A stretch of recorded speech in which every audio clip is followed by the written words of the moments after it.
A warning. This story gets a bit grim at points.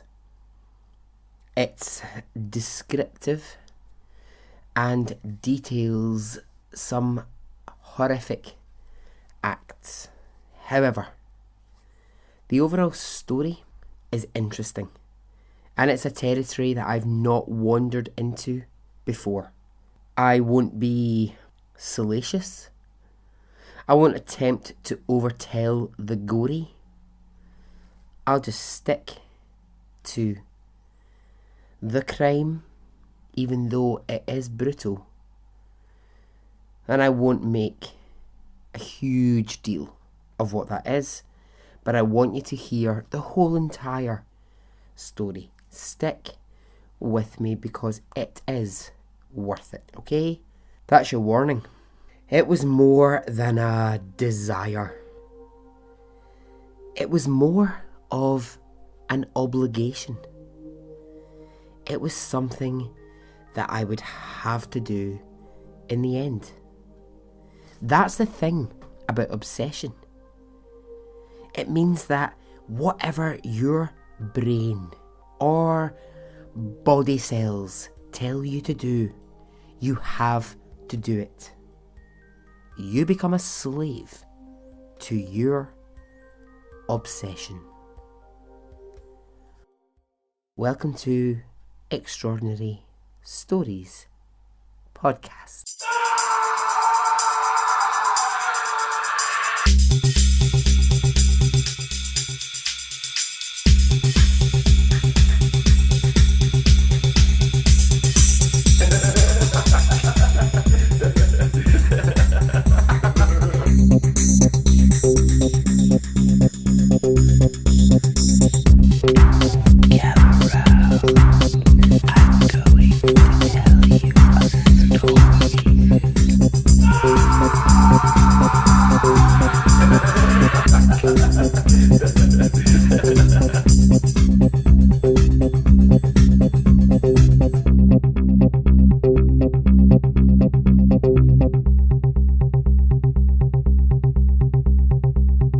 Hey, how are you? Are you well? Are you good? I am. So this week, lots of traffic. Now I don't mean traffic in the street. I mean lots of traffic for the podcast. Thousands of new listeners. Now, I don't pay attention to figures. I don't really look at this. But I'm only aware that there's been a massive surge in downloads because I get notifications from the place that I host the podcast from. And it's been huge. So, hello to all new listeners. Thank you for listening. Go back to the start. That's my advice. Go back.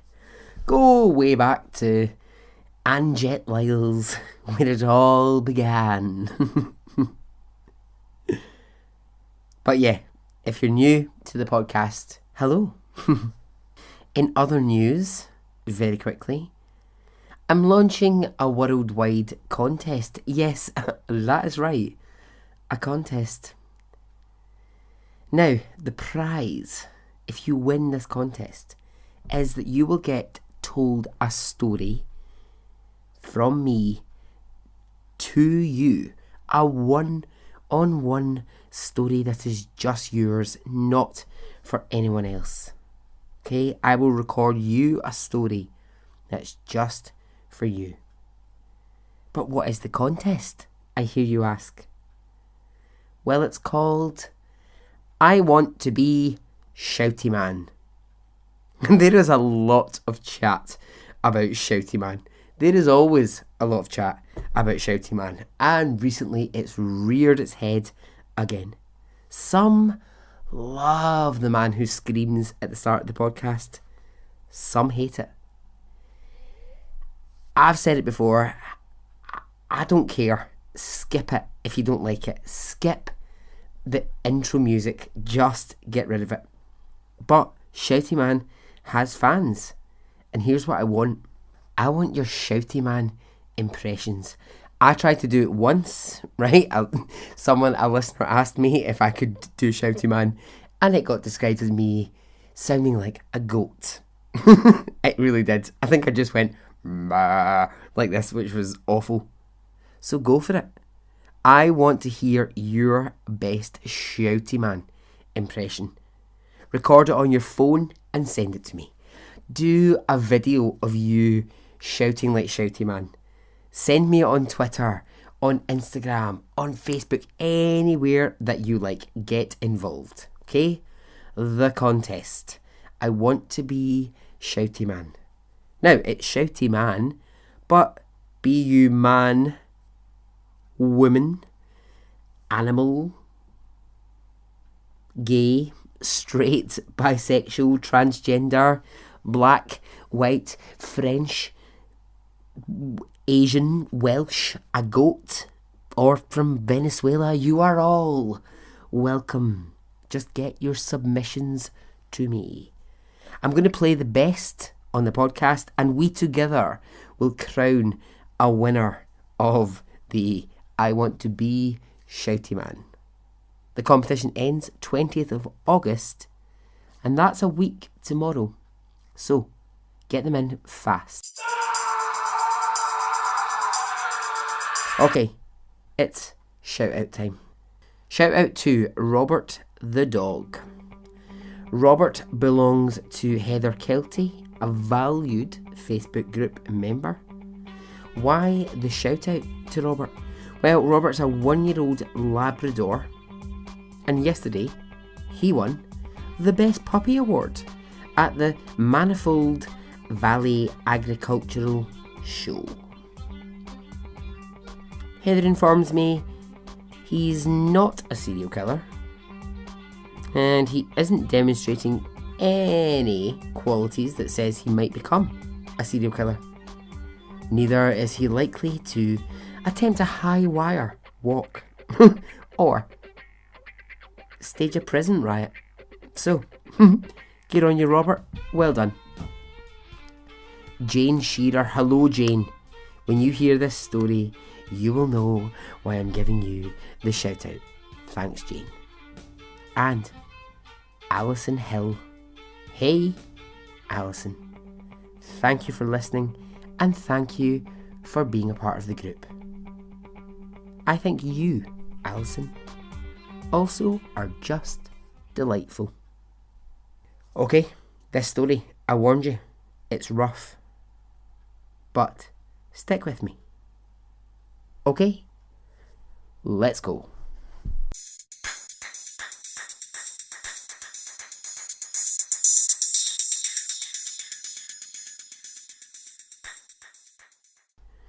Okay, the person we need to know about is a man called Issei Sagawa. Issei was born to his parents in Japan in 1949. Issei Sagawa's parents were a young Japanese couple who were at the time involved in the early stages of a major manufacturing business. At a young age, wealthy. So, this couple, they decided, we're wealthy, we're living in Tokyo, we're young, let's start having kids. So, Issei's mother falls pregnant for the first time, and she starts to go through all of the different scans and all of the different tests. Now, I don't know what the technology looked like in 1949 for those kind of things, but she was alerted to the fact that something might be wrong. It seemed that the fetus was small. Now, what they said to her is, the fetus looks like it's very much alive, but don't think this is going to be a case where your baby's going to die, but the baby certainly looks tiny. So her pregnancy continues, and it gets to 8 months, And a full month before her due date, she goes into labour. And the birth is really, really difficult. There's a lot of blood involved. At one point they think they may have to give her a caesarean section, but they don't. And eventually she gives birth to a boy. She gives birth to Issei Sagawa. Now Issei is tiny when he's born. Absolutely tiny. His dad rushes to the hospital to be there for the birth of his first child. When he sees his son, he can pick him up and hold him in the palm of his hand. He is so small. His head as a baby looks like it's slightly larger than the frame of the rest of him. But despite spending his first 3 months in an incubator in hospital, he starts to grow some strength. He starts to get stronger, and eventually his parents are able to take him home. Issei, he's just like every other child. He does all the things that a baby onto a toddler should do. Learns to walk, learns to talk, does all these things, but he is significantly smaller than he should be for his age. So he has a relatively good childhood. His parents they're wealthy, so they can afford, for him to grow up in a wealthy Japanese house in Tokyo. The parents give birth to another child, so this is an older brother for Issei, and they're living as quite a happy family. Issei was a sensitive child, and he showed a really early interest in language and in poetry. So he continues to grow up. He reaches about 5 foot in height in his teenage years, and then he never goes beyond 5 foot. And he's very, very thin. Now in his teenage years, unfortunately, he was having no luck with the ladies. It was bad times for Issei. He describes that as a teenager he was small, ugly, and unappealing. I mean, it's not really a great bio for your dating profile, is it? Oh, what's that you say? Small, ugly, and unappealing? Yeah, let's get involved with that. So it was difficult for Issei because he was surrounded by his peers and his brother, who were all at those kind of teenage stages where they were beginning to get together with girls and they were all exploring themselves sexually. And for him, it just wasn't happening. And although this was difficult for Issei, there was something even more difficult to deal with. A desire had been living in him from around the age 5. A dark desire. Now at this point in the story, Issei is 16.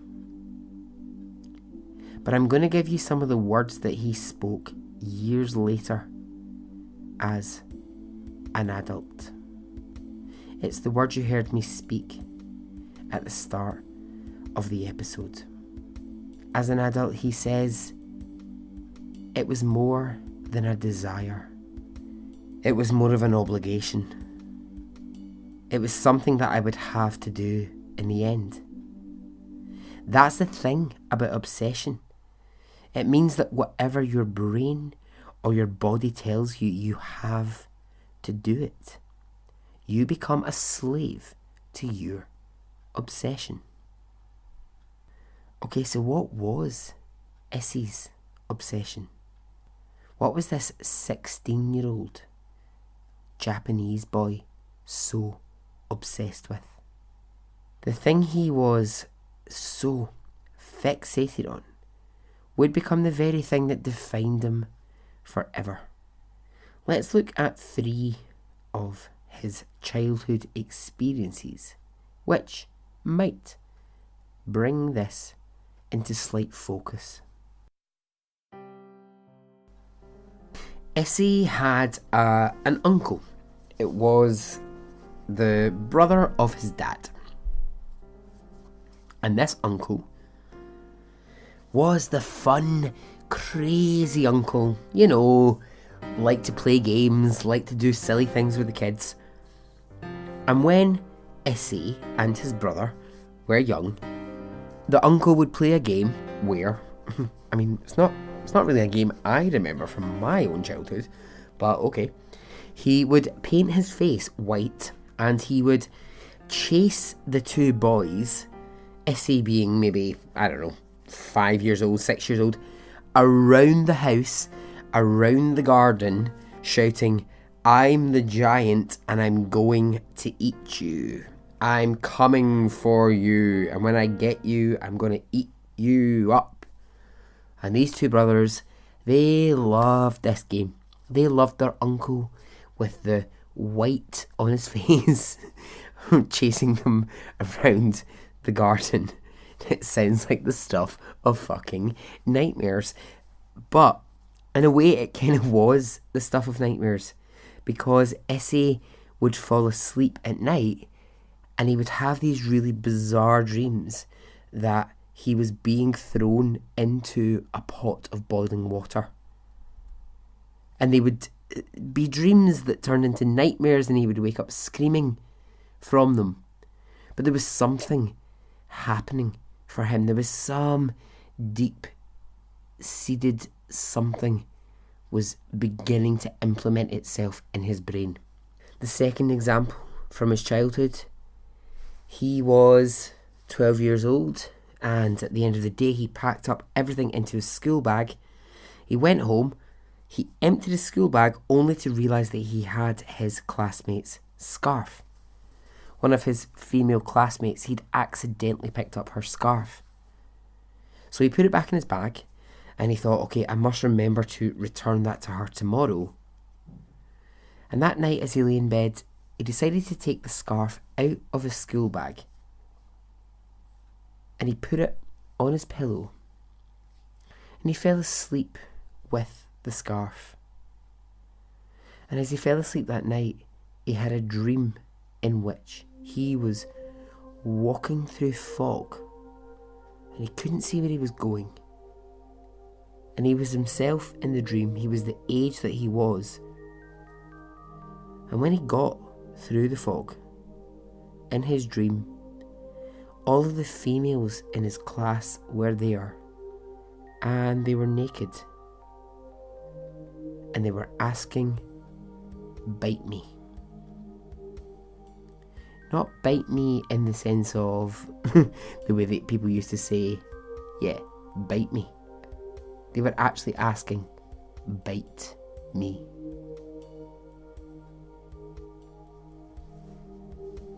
One day, in school, aged about 15,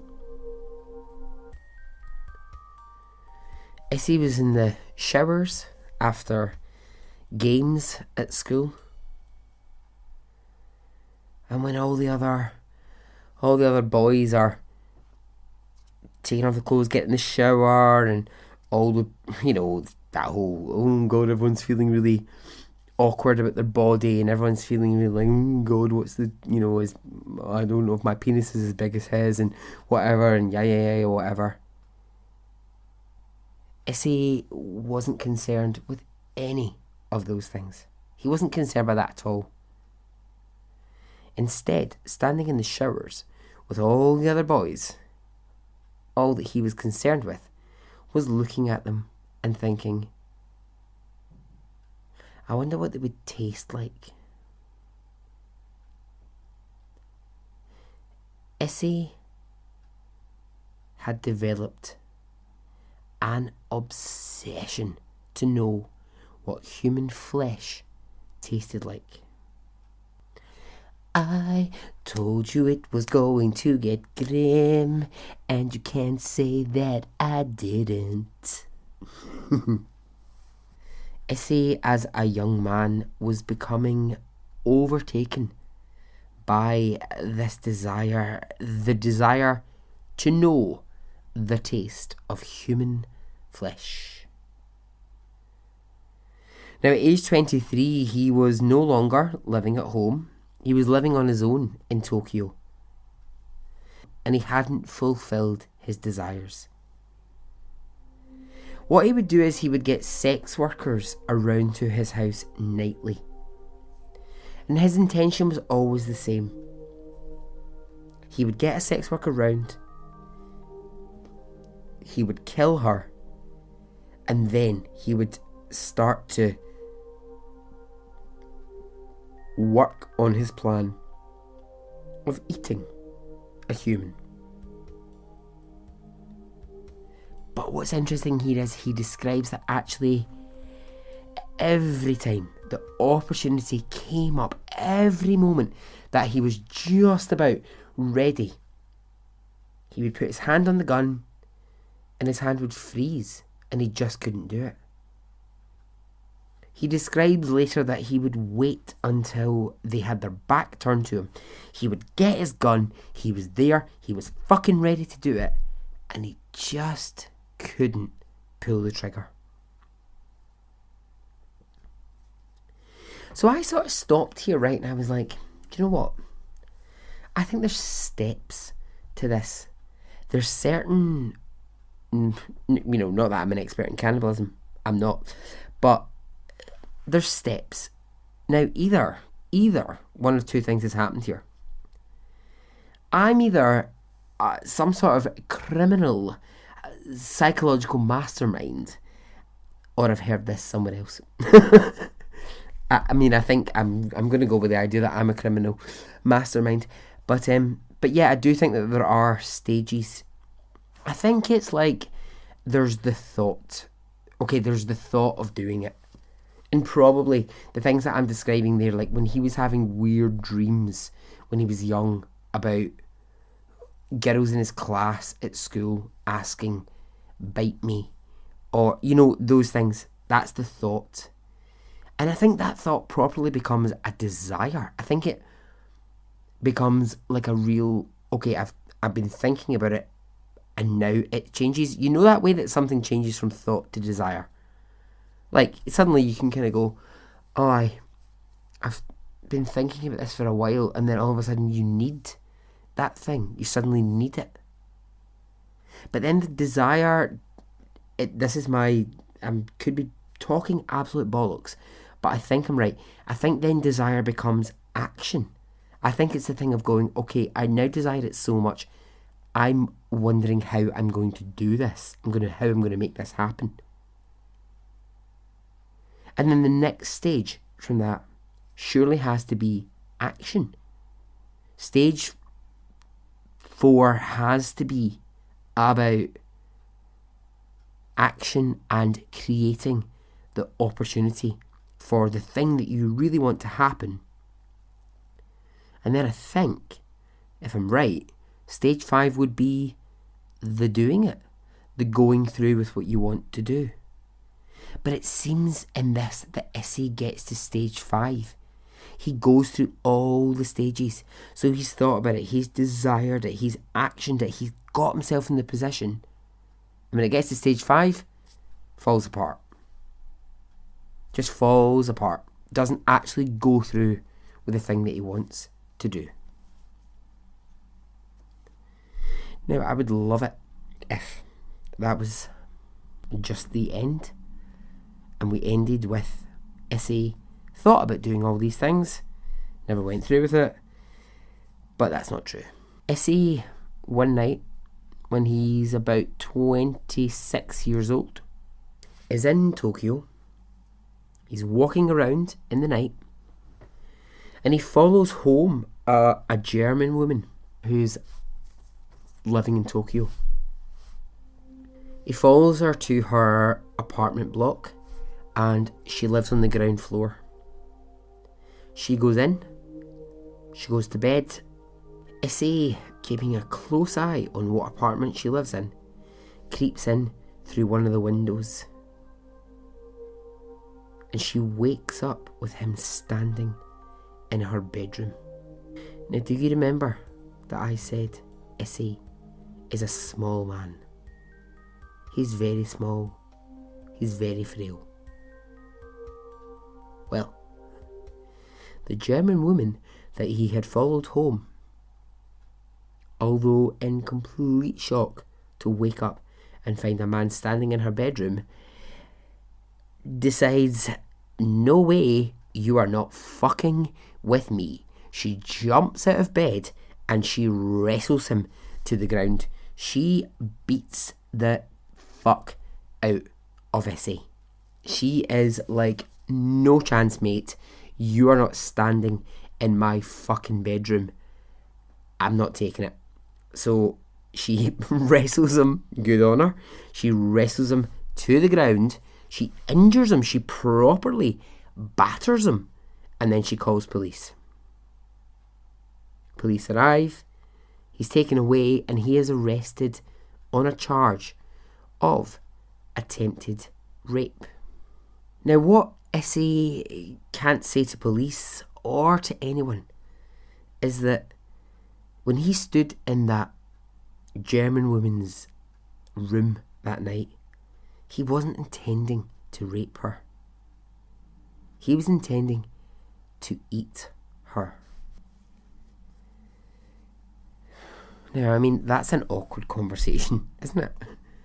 I just don't know how would you even get around that? How would you, if police are like assuming that you're there to rape someone, like, well, actually, I wasn't there to rape her. I was there to eat her. That's a very different. I mean, I'm not making light of the situation, but that's just the weirdest of. It's like that thing of like, have you ever, like, you know, sometimes like when you're late for work, right? And you have that thing where you're like, oh shit, do I just be honest and say, look, I slept in? Or do you go for the old, oh, the trains were delayed and the traffic was really bad, or there was a crash on the whatever, or do you know what I mean? It's just that sometimes that moment you have to ask yourself, do I just go in and just be really honest and say, look, do you know what? I'm just slept through my alarm. I'm really sorry. Or do you go in and say, oh, do you give your excuse? It's not quite the same situation. I appreciate that. Of course it's not. But he has to stick with the idea that he was there to rape that woman and not eat her. So he's convicted of attempted rape and he's sent to prison for a short time. Now I'm going to introduce a phrase here. It's not a phrase I particularly like, just 2 words.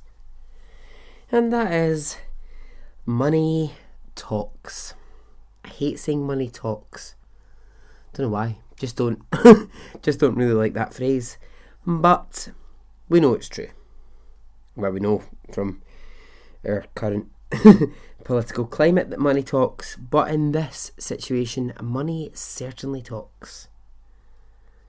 Remember I told you Issei's mum and dad were part of a manufacturing company in Japan. They were rich. They were seriously rich. Issei, having been convicted of attempted rape, he's out in a couple of months. His dad had made that happen. And his dad says, look, this has been really embarrassing for the family. This is a total redneck. We don't want this for the family, okay? It's really mortifying that we've got someone in the family who's been done for attempted rape. I'll tell you what, why don't we just organise you to just go away for a little while. Dad says to him, let's get you out of Japan. Why don't you go to Europe? Go elsewhere. And Issy agrees this is probably a good plan to get away. And so he settles on Paris, where he's going to go and study literature and poetry. This is 1981. And at age 32, Issy's dad sets him up in Paris in a flat. He says goodbye to his son, hoping the whole messy business will be behind them. Little does his dad know it was the worst mistake he could ever have made.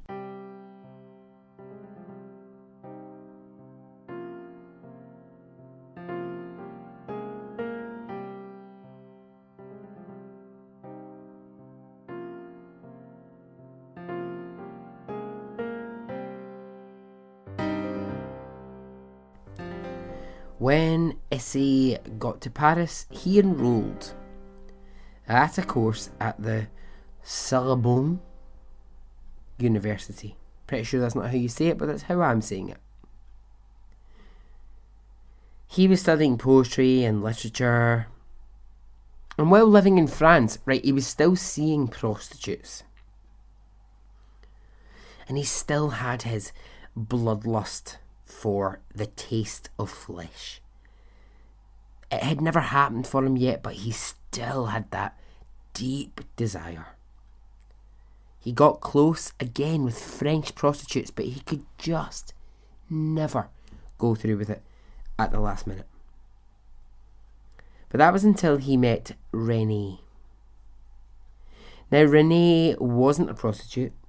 She was, in fact, a 23-year-old Dutch student who was studying on the same course, and they took a lot of the same classes.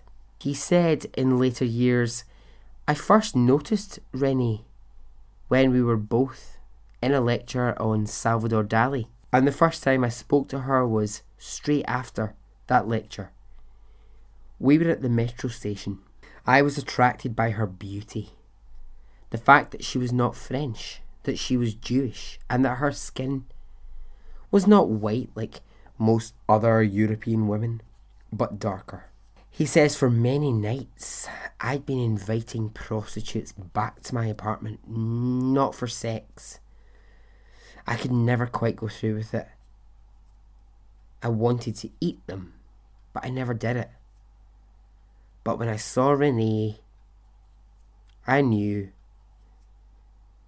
this was where it would happen.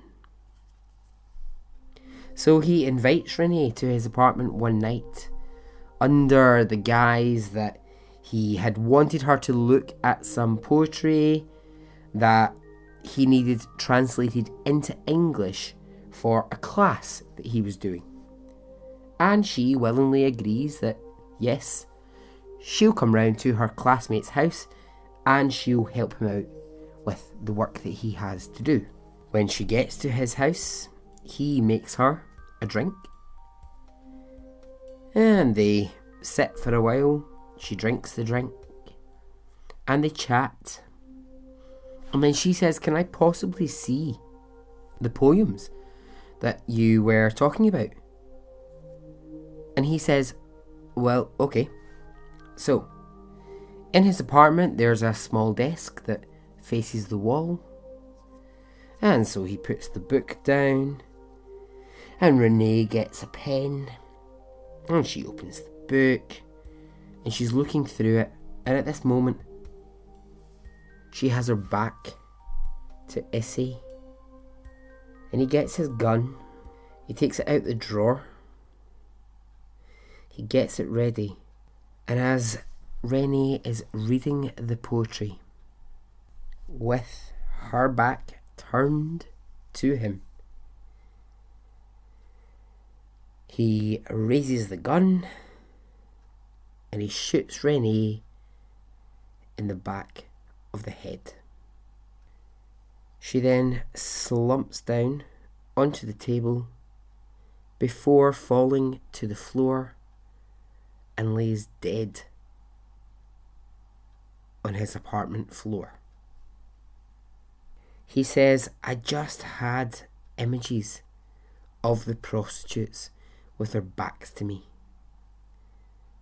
And the wheels of delusion in my mind started to spin. And it was like the scenario I had been through so many times in my head." He then says this, which just makes me want to actually stab him through the chest. He says, "It's still a mystery to me how it all went right. I feel bad for saying it, but it went so well that night." Oh my fucking God. He says she fell over onto the table and there was blood all over the poetry. And then she was on the floor. I jumped back and I watched her face turn completely white, and then I thought, what have I done? It was the first time I had seen a dead body and I was really shocked. Again, this is where I'm going to come back to these stages thing, because we got to stage 5 when we were talking about it, and stage 5 was actually making it happen. But then the next stage is going, oh shit, I've actually done it. And that's where he is now. But he's also in a place now where he's got what he's wanted forever. He has a dead body in his apartment. God bless poor Renee, who went round that night thinking that she was helping out a fellow student. And there she was, laying dead on his floor. Over the next 2 days, what he did was he dissected Renee's body bit by bit. He roasted her shoulder in the oven and he ate it. He cut off one of her breasts and he cooked it. And afterwards he said it tasted a little greasy. He said, "I wanted to eat her buttocks, but I had to flip her over and she was pretty heavy." He said, "I tried to bite into her buttocks, but the flesh was just too hard. I tried to use a fruit knife, but that didn't work. So I went out and I bought a larger, sharper knife." He kept the lower half of Renee's body intact so that he could continue to have sex with the lower half of her body. He cut off her lips and he placed them in his fridge. After 2 days of cutting Renee apart and eating her and having sex with the remaining parts of her body, he packed up the bits he didn't want, the bones, the bits he hadn't eaten, and he put them into 2 suitcases. Now, not being much of a criminal mastermind, Issy ordered a taxi to his house. And so when the taxi arrived, he came down with the 2 suitcases and he put them into the back of the taxi and he's asked the taxi driver to take him to the nearest park. The taxi driver said, okay, dropped him off. He took his 2 suitcases. And when he got into the park, he took the suitcases full of the remains of Renee, and he walked into some dense trees, and he left the 2 suitcases down, and he walked away. Now, 2 joggers who were jogging in the park that day noticed a strange man with 2 suitcases really struggling. Remember, he is small. He's small, he's frail, he's not a big man. And they noticed that he was really dragging these suitcases. And they noticed that he had them, and then 2 minutes later didn't have them. So they wandered over to the area where the suitcases were, and what would you do in this situation? What would you actually do in this moment? There's 2 random suitcases in the middle of some trees in a park. Would you open them? I don't know. I really questioned myself at this moment because I was like, kind of part of me thinks I would open them. Oh, it's terrible to say, but I honestly think my curiosity would get the fucking better of me, and I'd be like, I need to know what's in those suitcases. I think I really would. Anyway, that's each to their own. The 2 joggers opened the suitcases, only to find them filled with the remains of Renee's body. And so, of course, they immediately called police. In virtually no time, police were at his flat. The 2 joggers were able to say, this is exactly what he looks like. This is it. The taxi driver was like, yeah, I dropped a man off in the park with 2 suitcases. This is where I picked him up from. These police officers, these poor police officers, when they walked in to his apartment, it was covered in blood. There were still parts of Renee's body lying all around. Her lips were still in the fridge. And so Issy is immediately arrested. Now he's charged instantly with the murder, dismemberment and potential cannibalism of Renee. But French authorities decide he needs a psychological examination before he can stand trial, and this is what happens. Psychologist 1 comes in, interviews him and asks him about his desires to taste flesh.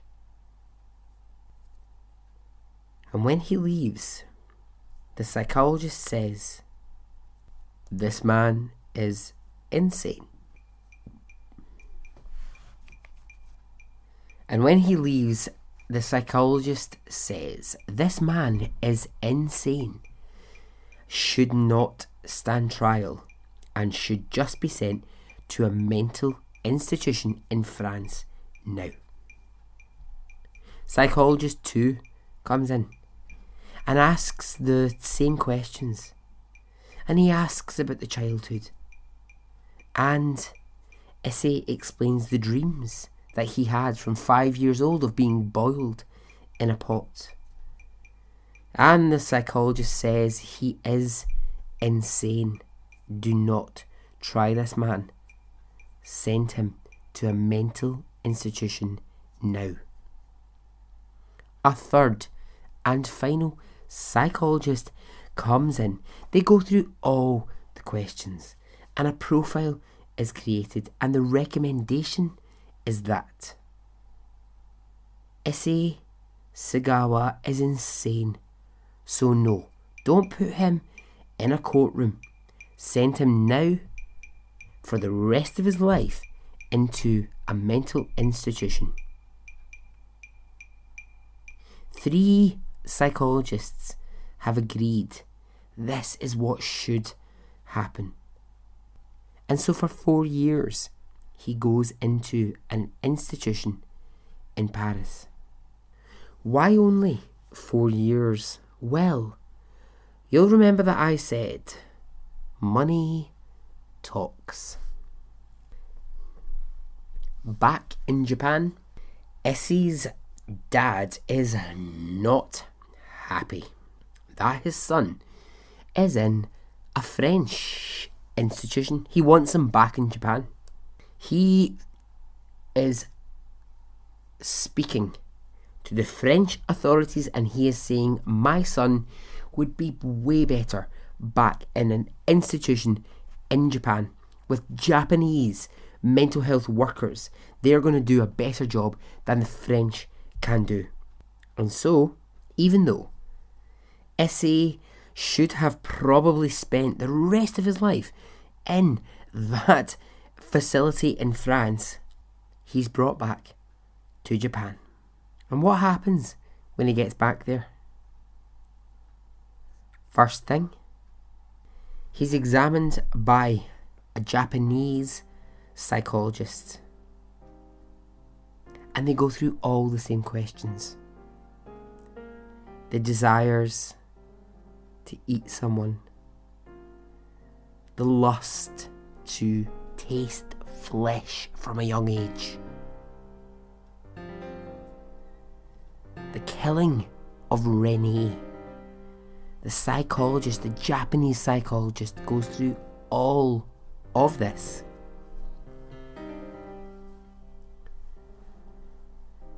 And at the end of it, the Japanese psychologist declares that Issei Sagawa is sane. Perfectly sane. Straight of mind. Nothing to worry about. And so, because this crime happened in Europe, and there was never a court case held, and because the Japanese psychologist says that he's perfectly sane, Issei Sagawa becomes a free man. He is set to be free and roam the world and do what he liked. That is such a fuck up. It's such a huge fuck up. Because if you look at it, the French were doing the right thing. They were like, no, this guy's insane. So 3 of our top psychologists have said he's insane. Therefore, don't try him, because actually what will happen is he'll be found guilty. Of course he'll be found guilty of the murder.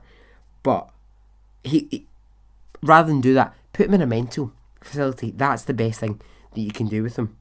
But because, and it is because of money, he was brought back to Japan for someone who I have no doubt his dad paid for that, to then say, oh no, he's actually perfectly sane. Because he'd never been caught in Japan, and because the Japanese authorities had nothing to do with what happened all the way over in France, he was allowed to walk a free man. It's such a fuck up in the system. It is such a fuck up. It just doesn't make any sense to me. It doesn't make any sense. It's so stupid. So Issei is a free man. Can you imagine what Renee's family must have been feeling at that time? I would be fucking tearing my hair out. I'd be fucking going to Japan, trying to find him. So what happens for him? Well, the Japanese turn him into a celebrity. And I'm talking TV shows, radio shows. He's a guest on all of these programs. Let's talk about you and your cannibalism. It's unbelievable that this man was just on Japanese TV and radio talking all the time. It gets worse. During his time in his mental institution in France, where he should have stayed, in my opinion, and should still be, he wrote a book called In the Fog, and it's about cannibalism. That book, once he was a Japanese celebrity, went on to sell thousands.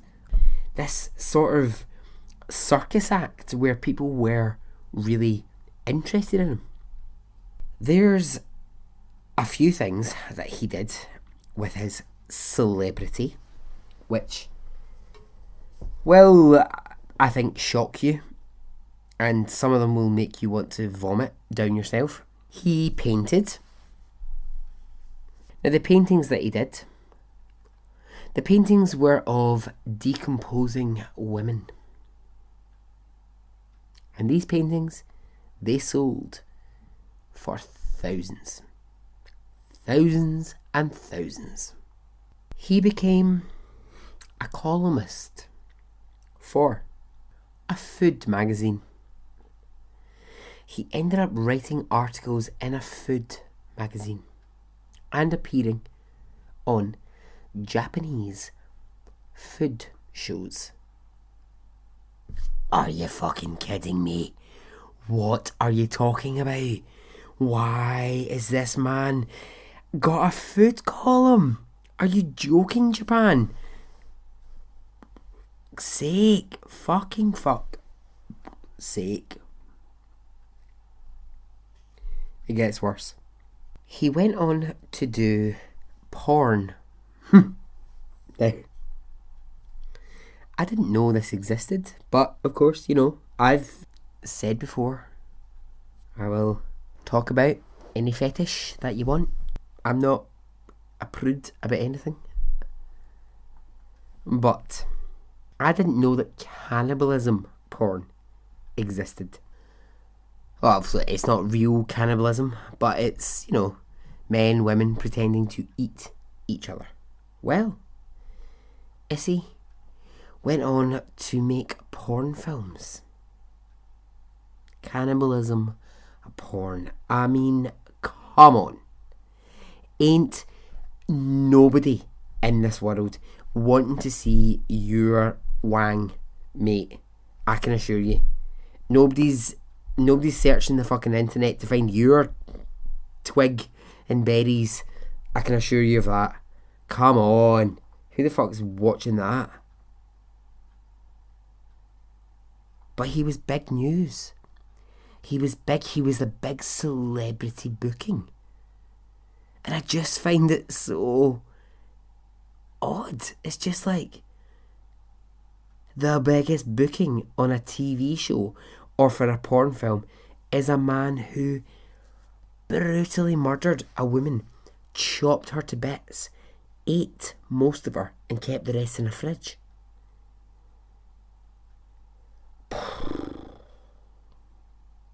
The celebrity continued for years. It went on and on and on, but like all good things, well, that's not a good thing, but like everything, it must come to an end.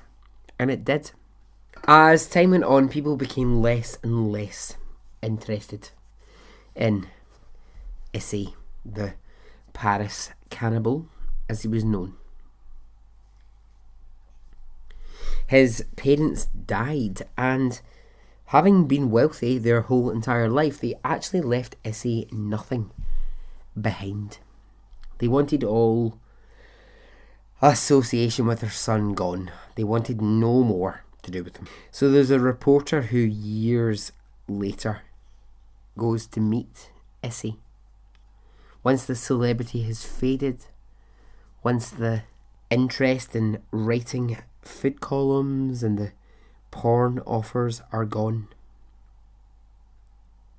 And this reporter meets Issy in a rundown bit of Tokyo. A really rundown bit of Tokyo, where his apartment is small, dingy, it has no life in it at all. The reporter describes that when he walked in, it just felt like the grimmest place to be. There was no paint put up in the bathroom. Instead, Issy had just covered it with ripped out pieces of porn magazines where he just wallpapered with porn. And on the counter, the reporter noted that there was a pile of bills, all unpaid. There was no income coming in for Issy, and he couldn't get a job anywhere. Now, we're not going to feel fucking sorry for the fact that this happened, because do you know who I feel sorry for? I feel sorry for Renee, and I feel sorry for her fucking family. No one wanted to know this man anymore. Why they did in the first place, fuck only knows. I don't know. Having spent 30 years as a celebrity in Japan, his entire world is crumbling around him. He is now 72 years old, still alive, and living a lonely, sad life in Tokyo. And he says this: I have no friends anymore. I feel there is no reason for me to do anything. I do not know why I am here on this earth. I can't write anymore as no one wants to publish my books. I can't paint because my eyesight is weak. I think about killing myself every day, but I haven't been able to bring myself to do it. Now we're back, I think, at this stages element. Remember earlier on, the stages, the thought, when it becomes a reality, a proper desire. We're back here because look how long he waited to actually, he did it. We're back at the stages. He says, oh, fuck's sake, man, this just drives me insane. He says, being forced to make a living while being known as a murderer and a cannibal is a terrible punishment. Is a terrible punishment? Well, then don't be a fucking murderer and cannibal, you fucking dick. I'm going to end with this chilling thing, this chilling statement that he made in an interview 7 years ago in 2011. He said, I have the same desires today. Of course I do. They will continue until I die. I like elegant women. I like intelligence and beauty. And when I am able to see all of that in one woman, then I cannot help but wonder what she might taste like.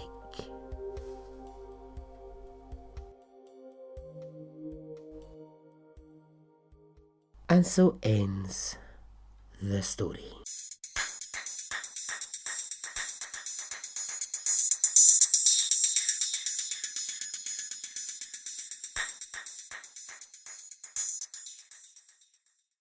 Okay, well, I told you it wasn't going to be pretty, and it wasn't. Okay, well, that's that. That's that story. Let's see. God. Brutal. I think what gets me about the story the most is the fucking injustice of the fact that he's not in prison for life. Being allowed to do what the fuck he wants to do. Even though, oh, he might be poor. Oh, he's living in a bad bit of Tokyo. Who gives a fuck, mate? I don't give a fuck. I give a fuck about Rennie and Rennie's family. That's who I care about. Don't really give a fuck about you. But yeah, just weird. Okay. So, get in touch. I'm sure you will have thoughts, feelings. Let me know them. get in touch. Don't know why I went into small therapy voice. Let me know them. I don't know why I did that. Let me know your thoughts. I look forward to hearing them. You know where to get me. extraordinarystoriespodcast@gmail.com if you want to email me. If you don't want to email me, if you can't be bothered with that shit, then just find me on Twitter. Extraordinary Stories Podcast. I'm the same on Instagram, or you could join the Facebook group. It's the place to be. That's what the kids are saying. And I'm down with the kids. I believe that. That's what the kids are saying. They're saying, a happening place to be. Yeah, it's the Extraordinary Stories Podcast Facebook group. Okay. Thank you for listening. I hope you enjoyed it. And get in touch with your shouty man impressions. I cannot wait. I'm so excited. Send me your shouty man impressions. I want to hear them. I want to be shouty man competition. Go. Okay? Goodbye.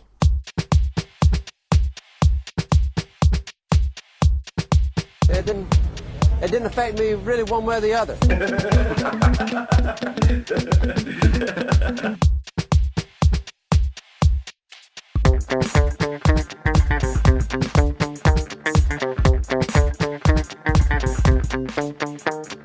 I would imagine from the look on his face, let's get it on, let's do it, let's get it over.